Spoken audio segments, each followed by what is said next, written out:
예수님을 만난 이 동방 박사들의 이야기, 그리고 이 동방 박사들의 이 이야기가 오늘 곧 우리의 이야기입니다. 이 동방 박사들이 어디서 왔는지는 성경이 우리에게 말씀해 주지 않습니다. 그러나 하나님 말씀에 비추어서 그 동방 박사들이 어디서 왔는지를 좀 추측해 본다면, 첫 번째, 이스라엘의 동쪽은 아라비아 사막이 있기 때문에 그 아라비아 사막의 건너편의 나라는 당시 페르시아 그리고 아수르 두 나라였습니다. 이 아라비아 사막을 건너려면 최소 1000km를 지나와야 합니다. 그래서 또 이 동방의 박사들이라 할 때, 이 박사들이란 영어 단어가 매지라 그래서 점성학자들, 또 천문학자들이라 부르죠. 그래서 이 점성학자들, 천문학자들이 거주할 만한 도시는 또 작은 소수민족, 소도시가 아니라 큰 도시였을 것이라고 추측합니다. 그래서 이 아라비아 사막을 지나온 동방 박사들이라 할 때는 최소 이들이 1600에서 1900km를 지나왔다고 추측해 볼 수 있습니다. 그럼 1600에서 1900km면 이 사람의 발걸음, 물론 사람마다 이 형편이 다르겠지만 약 9개월에서 12개월의 시간이 걸립니다. 그리 놀랄 일이 아닌 것은 창세기 11장에 보면 이 아브라함의 아버지 데라가 갈대아 우르에서 이스라엘 국경지역인 하란까지 약 1600km를 왔죠. 그래서 동방의 박사들이라 할 때 이 동방의 박사들이 어디서 왔는지는 정확하게 우리가 알지 못하지만 그들이 적지 않은 제법 긴 여정을 걸어왔다는 것은 알 수가 있습니다. 근데 참 재밌는 것은 그들이 그 긴 여정을 뭐 하나 보고 왔습니까? 뭐 하나 보고 왔습니까? 별 하나 보고 왔습니다. 별 하나 보고 왔어요. 이해가 될 수 없는 부분이에요. 하루 이틀 가보고 점검해보고 돌아오는 길이 아니라 9개월에서 좀 1년이라는 시간이 걸릴 수 있는 그 긴 여정을 별 하나 보고 왔습니다.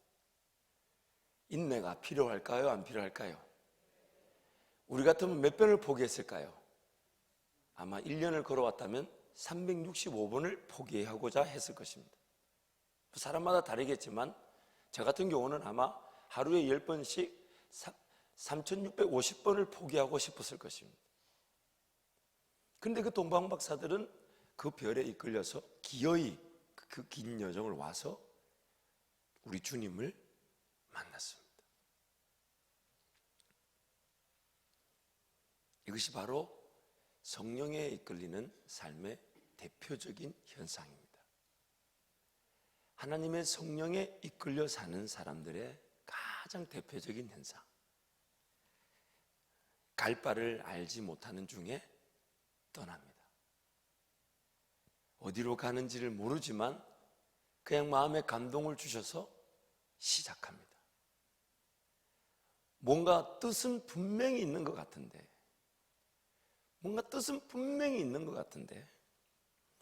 그러나 불확실합니다. 확실하지 않습니다. 그래서 매 순간 그 뜻 하나 붙잡고 그 불확실한 길을 하나님 의지해서 걸어가는 것입니다. 그래서 동방의 박사들이 뭔가 뜻이 있는 듯 보이는 그 별 하나에, 여정을 시작해서 그 긴 여정 끝에 우리 주님을 만난 것입니다. 분명한 뜻은 있는 것 같은데 확실성은 미약한 여정. 분명한 뜻은 있는 것 같은데 확실성은 미약한 여정. 불확실한 단계에서 확실한 단계로 나아가는 그 여정. 이것이 바로 오늘 성령으로 이끌림을 받는 사람들의 특징입니다. 과연 이렇게 하는 것이 옳은 것인지, 기도만 하면 감동이 돼서 하긴 하는데, 그럴 때 있지 않습니까? 기도만 하면 감동이 돼서 하긴 하는데 과연 이걸 내가 제대로 하고 있는 건지, 과연 이렇게 해도 되는 건지, 이거 정말 이렇게 해도 하나님께서 뭔가 일을 이루시는 건지 알지 못하지만 뭔가 기도만 하면 뜻이 있는 것 같아서 순종하게 되고 길을 걸어가는 것. 다른 이들은 이렇다 저렇다 하는 말이 많은데 누가 뭐라 해도 나는 기도만 하면 마음에 하나님이 하라 하시니까. 하라 하시니까.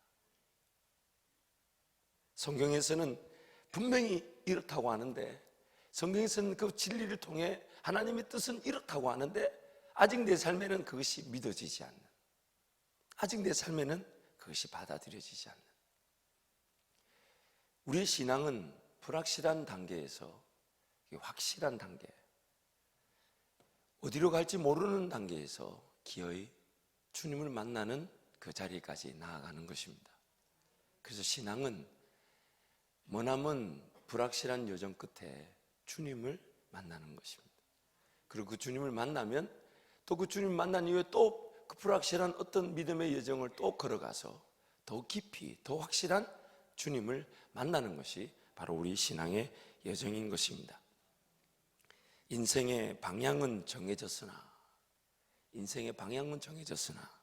매 순간 불확실함을 극복하며 걸어가는 여정.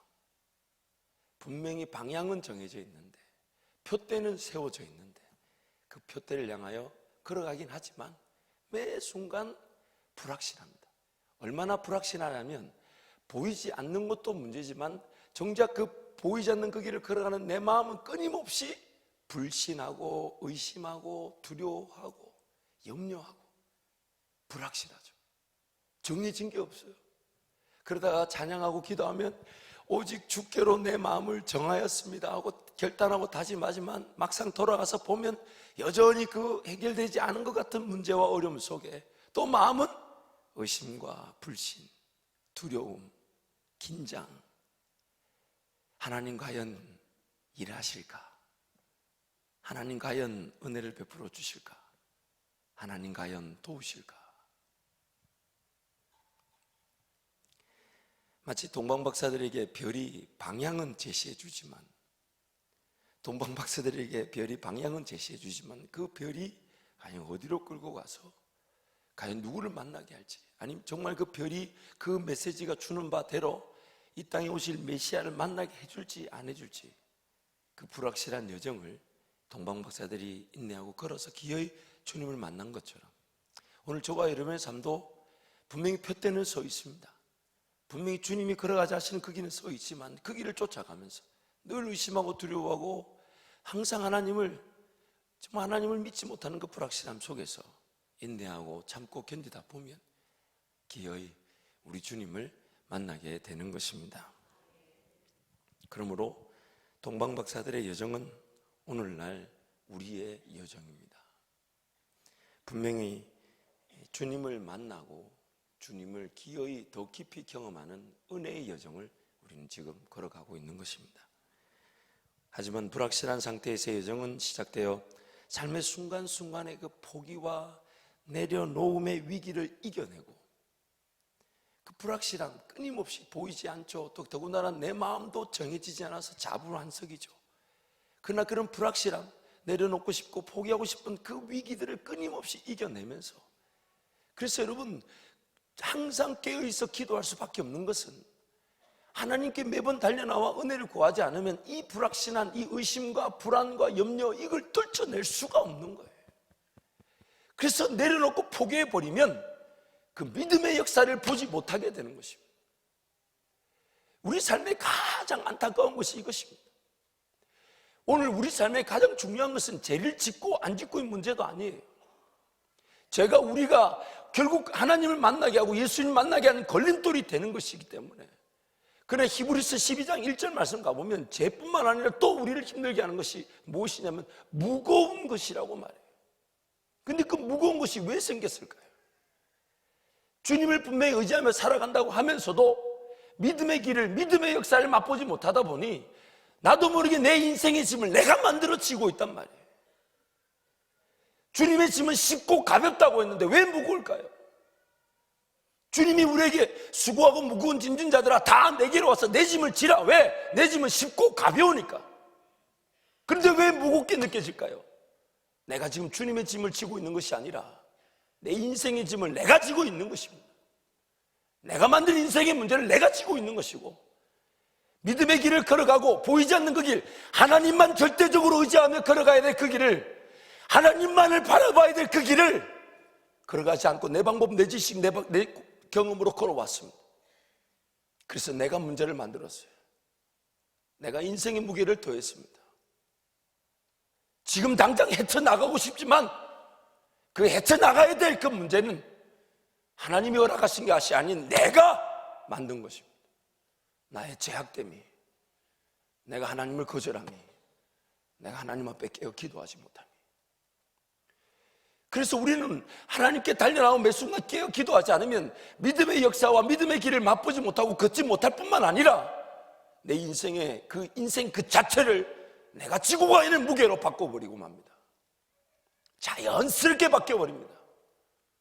항상 깨어 은혜를 구해야 돼요. 왜냐하면 보이지 않는 길, 그 보이지 않는 여정을 걸어가기 위해서는 하나님 그분이 나에게 주시는 믿음, 확신이 아니고서는 걸어갈 수 없기 때문에. 그러나 항상 깨어 기도하러 달려나오지 않는다면, 그래서 깨어 기도하지 않는 그 순간만큼의 삶은 무게감만 더해질 뿐입니다. 무거워질 뿐입니다. 그래서 불확실한 상태에서 더 불확실함을 만들어내는 우리 육신의 연약함과 이 제약됨을 하나님께 토로하고, 하나님, 오늘도 내가 생각할 때 옳은 것이 하나님 앞에는 틀릴 수 있습니다. 내가 생각할 때 이미 열려진 길이 하나님께는 전혀 엉뚱한 길일 수 있습니다. 내가 생각할 때 이미 살아갈 수 있다고 하는 이 인생길이 하나님과는 정반대의 길일 수 있습니다. 하나님, 오늘 이 하루도 하나님만을 의지하며 걸어가게 해 주옵소서. 그 깨어있음의 기도는 영적이고 육적인 현실을 직시하는 성도들에게 반드시 나타날 수밖에 없습니다. 깨어 기도하자라는 말이 통용되는 순간 여러분 아파할 줄 알아야 돼요. 내가 지금 뭔가 잘못했다. 이미 깨어 기도하고, 물론 우리 스스로 나는 깨어 기도하고 있다라고 자부하고 자랑할 수 있는 사람이 누가 있겠습니까? 아무도 없어요. 그러나 깨어 기도하자는 말이 우리 서로 통용되고 있다면 부끄러워할 줄 알아요.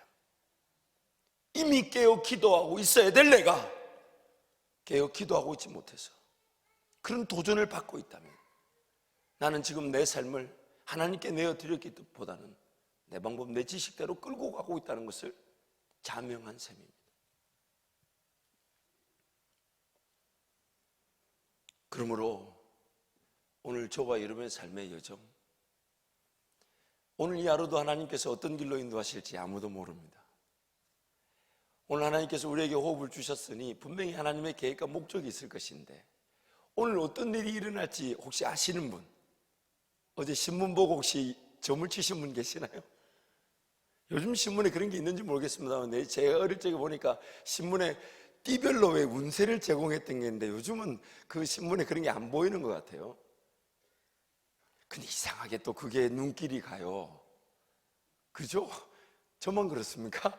이상하게 그 띠별로 이렇게 운세를 신문에서 옛날에 제공해 줬어요. 참 그 객관적인 사실과 그 팩트만을 제공해야 될 신문이 띠별 운세 이래가지고 그걸 참 신기했어요. 오늘 하루 어떤 일이 어떻게 일어날지 우리는 아무도 모릅니다. 아무도 모릅니다. 감사한 것은 그래도 이 하루 이 새벽에 하나님 우리를 깨워주셔서 첫 시간 주님께 달려나와 하루의 시작 주님께 내어드리면서 기도할 수 있다는 것이 은혜인 줄 믿습니다. 그러므로 날마다 이 기도의 자리만 지킨다면, 아니 지켜진다면, 아니 한 걸음 더 나가서 이 기도의 자리 자체가 사랑스럽고 행복하고 즐겁기만 한다면 어떤 일이 어떻게 일어날지 그 무슨 관계가 있겠습니까? 아무리 험한 풍파 닥쳐와도 험한 풍파인 줄 모릅니다. 오히려 우리 그런 찬송 부르게 될지 모르. 이 풍랑 인연 하여서 더 빨리 갑니다. 남들 어쩌면 그 배 문고리 붙잡고 이 풍랑 때문에 죽는다 산다 난리를 칠지 몰라도 하나님 그분과 함께 걸어가는 사람은 오히려 그 풍랑을, 바람을 즐기면서 아따 시원하다 이러면서 주님께로 더 빨리 간다고 외칠지 모르죠. 그러므로 오늘 우리의 삶은 이 동방박사의 예전과 같이 기회의 주님을 만날 것인데 그 만나는 그날까지 내가 깨어있어 하나님의 은혜를 얼마나 구하고 보이지 않는 그 여정을 포기하고 싶고 내려놓고 싶은 그런 불확실한 그 단계를 하나님 그분이 매일매일 주시는 그 은혜로 이기면서 주님을 기어이 만나게 되는 것이 바로 우리의 신앙인 것입니다. 갈멜산에서 바알과 세라의 선지자들을 대파한 후에 또 시내가에서 그들을 다 죽인 다음에 열왕기상 18장 41절에 46절 말씀 보면 이제 엘리야가 아합에게 이야기합니다. 큰 비가 올 것입니다. 지금 완전히 말라있는 하늘에, 구름 한 점 없는 하늘에 큰 비가 내릴 것입니다 해놓고는 그 엘리야는 산 정상에서 무릎에다가 머리를 꽂아 넣고 기도하기 시작합니다. 그리고 이제 사안을 시켜서 정상에 가서 구름이 일어나나 안 일어나나 보라 그럽니다. 그래서 사안이 구름이 일어나나 안 일어나나 가보니까 구름이 있어요 없어요? 없어요. 그런데 엘리야가 그 사안에게 몇 번을 시킬까요? 7번을 시킵니다. 7번을 가봐라 없습니다. 또 가봐라 없습니다. 가봐라 없습니다. 가봐라 없습니다. 가봐라 없습니다. 가봐라 없습니다. 가봐라 했더니 손만한 구름이 일어나더이다. 손만한 구름이 일어나이다. 그리고 45절 말씀 보면 곧 그 구름이 바람과 함께 캄캄해지더라. 캄캄해지더라. 큰 비가 내리기 시작한 것입니다. 최근에 저희 가정에 한 3년 정도 하나님이 이를 어떻게 하실까? 하나님이 이것은 어떻게 해결해 주실까? 과연 해결이 될까? 안 될까? 했던 기도 제목이 있었습니다. 근데 그 기도 제목에 저도 그렇고 뭐 또 제 아내도 그렇고 그런 믿음이 있었다기보다는 사실 이제 이런 표현이 안 하는 게 좋겠습니다. 본인이 여기 이 자리에 앉아 계시기 때문에 가정의 평안을 위해서 아무튼 그런 3년 정도 기도하면서 제 속으로는 어떻게 생각했냐면 하나님 만약 그 기도 제목 안 이루어주시면 그러나 제 아내한테는 말하지 않았어요. 왜냐하면 아직 결론에 이르지도 않았는데 혼자서 안 이루어진다고 야 안 이루어져도 하나님 인도하신다 이러면 사람이 기가 팍 죽어버리잖아요. 안 그래도 신앙도 없고 믿음도 없는데 그래가지고 그런 말을 안 하고 저 속으로 하나님 이루어주심을 믿지만 안 이루어주시면 안 이루어주시는 대로 인도하심을 믿습니다. 그러나 하나님 도와주십시오. 이렇게 3년 정도 기도하다 보니까 거짓말 보태지 않고 매일 그 얘기를 아내와 함께 안 했던 날이 없었던 것 같아요. 과연 이게 될까 안 될까 될까 안 될까 될까. 제가 구체적인 얘기는 나중에 하겠습니다만은 왜냐하면 지금 손만한 구름이 하나 일어났어요. 손만한 구름이 하나 일어났어요. 그래서 근데 그 손만한 구름이 정말 난데없는 마른 하늘에 나타난 것처럼 저와 제 아내가 뭐라고 얘기했냐면 야 이거는 정말 우리가 기도하면서 하나님 은혜를 구했지만은 이렇게 등장할 줄은 생각지도 상상하지도 못했는데 그러나 아직은 정해진 게 아니니까 손만하죠. 손만하잖아요. 근데 그 손만한 구름이 일어난 것만 해도 아내가 제가 야 진짜 하나님이 행하시려는가 보다. 하나님이 일하시고 계신다. 그러면서 아내도 저도 굉장히 기뻤습니다. 근데 참 신기한 게 있습니다. 신기한 게 있어요. 손만한 게 일어났으면 믿어야 되잖아요. 근데 믿을까요? 안 믿을까요? 이게 우리가 보통 심각한 상태가 아니에요. 그 손만한 구름이 일어나가지고요. 야, 그래 놓고는 바로 이어서 어떤 말을 했냐면 그러면 눈물을 흘리며 찬양하며 영광 돌리고 해도 시원찮을 판에 뭐라고 얘기하냐면 하나님 뜻일까? 이렇게 얘기해요. 가도 될까? 순종해도 될까? 아니 방금 전까지 같이 이건 아내뿐만 아니라 저도 마찬가지예요. 방금 전까지 야 그건 진짜 생각 못했던 방법이다. 야 어떻게 이거는 우리가 할 수 있는 게 아니야. 하나님이 직접 만지지 않으셨으면 이렇게 일이 시작될 수가 없어요. 그래 놓고는 돌아서 가지고 근데 그렇게 따라가도 될까? 그렇게 순종해도 될까? 이거 하나님의 뜻일까? 근데 물론 이 얘기는 제가 먼저 시작하지 않았어요. 이 얘기는 제가 먼저 시작하지 않았어요. 그렇지만 그 얘기를 듣는데 저도 동의가 되더라고요. 그런데 결론을 우리는 이렇게 냈습니다. 그것도 한번 기도해 보자. 그것도 한번 기도해 보자. 우리 눈에 볼 때는 손만한 구름이지만 그것이 나중에 어떻게 우리에게 올지는 와봐야 하는 것이니까. 그럼 핵심이 뭡니까? 여전히 의심스럽고 불확실하지만 내가 깨어 하나님께 은혜를 구하는 것은 더 깊어져 가는 것입니다. 더 깊어져 가는 거예요. 머지않은 그날 그것이 캄캄할 정도로 비가 내렸던 것처럼 우리에게 임하게 될 것인데, 그때까지 무릎에다 머리를 박아두고 하나님 은혜를 구했던 엘리야처럼 그 하나님 앞에 은혜를 구하게 된다면 하나님 반드시 우리는 그 하나님 예수 그리스도를 만나게 되는 것입니다. 그 예수 그리스도를 만나면 또 그 예수 그리스도를 만난 시점에서 또 믿음의 여정을 또 걸어갑니다. 그래서 더 깊이 주님을 만나고 이전에 만나지 못했던 주님을 더 의지하고 경험하게 되고, 그리고 그 주님 때문에 더 깨어있으면 더 깨어있음으로, 기도하면 더 기도함으로, 의지하면 더 의지함으로 주님을 섬기게 되는 것입니다. 사랑하는 성도 여러분, 오늘 하나님의 관심은 어떤 일이 되고 안 되고에 달려있지 않습니다. 모든 일은 우리 하나님께 달려 있습니다. 모든 전쟁은 나에게 달려있지 않고 우리 하나님께 달려 있습니다. 아멘. 하나님께서 우리에게 원하시는 건 뭘까요?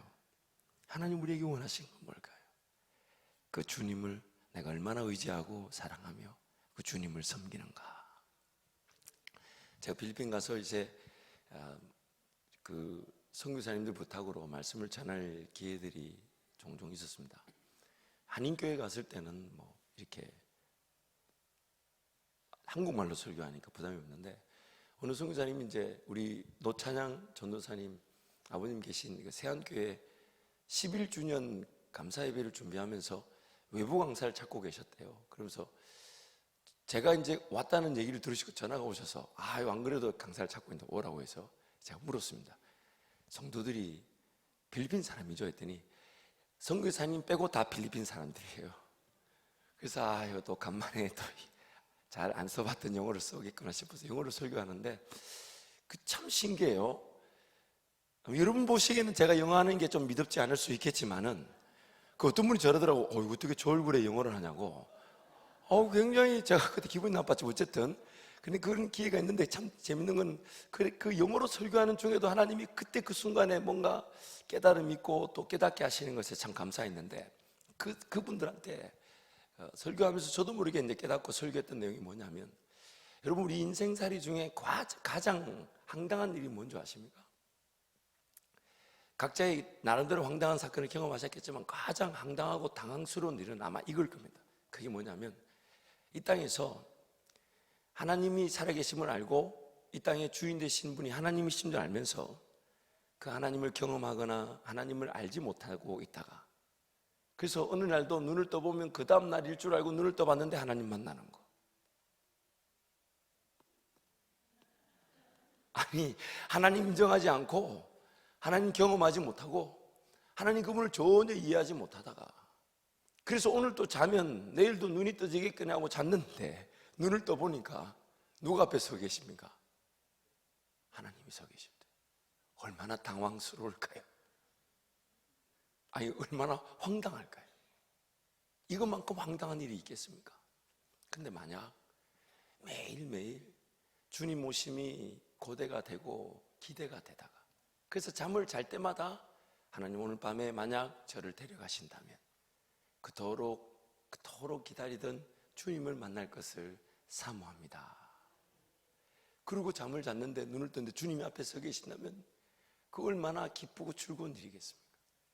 그런데 눈을 떴는데 또 그 다음 날이 주어졌다면 오늘 또 주님을 기대하고 사모하는 날이지만 허락하신 날 하나님 은혜대로 살아가게 해주십시오. 이것이 바로 우리 신앙의 자랑일 것입니다. 사랑하는 성도 여러분, 하나님께 삶을 의지하고 의탁한다 하지만 우리란 존재는 끊임없이 불확실합니다. 우리가 생각하는 것도 불확실하고, 우리의 계획도 불확실하고, 우리의 방법도 불확실하고, 우리의 경험도 불확실하고, 우리에게 있는 그 모든 것들은 다 불확실합니다. 또 심지어 객관적인 상황과 상태도 불확실한데 내 마음의 이 타락한 본성 자체가 불확실한 것을 더 불확실하게 만들어 버립니다. 조금만 불확실해도 내 마음이 그 조금만 불확실한 것을 이만하게 만들어 버려요. 이만한 불확실한 것을 이만하게 만들어 버린단 말이에요. 의심하고 두려워하고 걱정하고 염려하고 근심하고 벌벌 떨고 과연 이게 하나님의 뜻인가 아닌가? 그러나 그 여정 속에서 도우실 분이 오직 하나님 한 분이심을 믿고, 그래서 마치 동방 박사들이 그 별을 하나 보고 주님께로 끌려왔던 그 긴 여정을 소화했던 것처럼 오늘도 별 대신 우리 주님 그 표대 한 사람 쳐다보고 예수만 바라보고 한 걸음 한 걸음 매일 깨어 기도한다면 우리는 매 순간 주님을 만나게 될 줄 믿습니다. 아멘. 그리고 더 깊이 주님을 경험하게 될 것이고, 아멘. 이전에 사랑하지 못했던 그 주님을 더 사랑하게 될 것이고, 기도와 예배와 찬양 이 자체가 의무와 규칙의 수준을 넘어선 자유와 행복과 기쁨이 될 줄 믿습니다. 아멘. 이 사람은 동성으로 기도하겠습니다.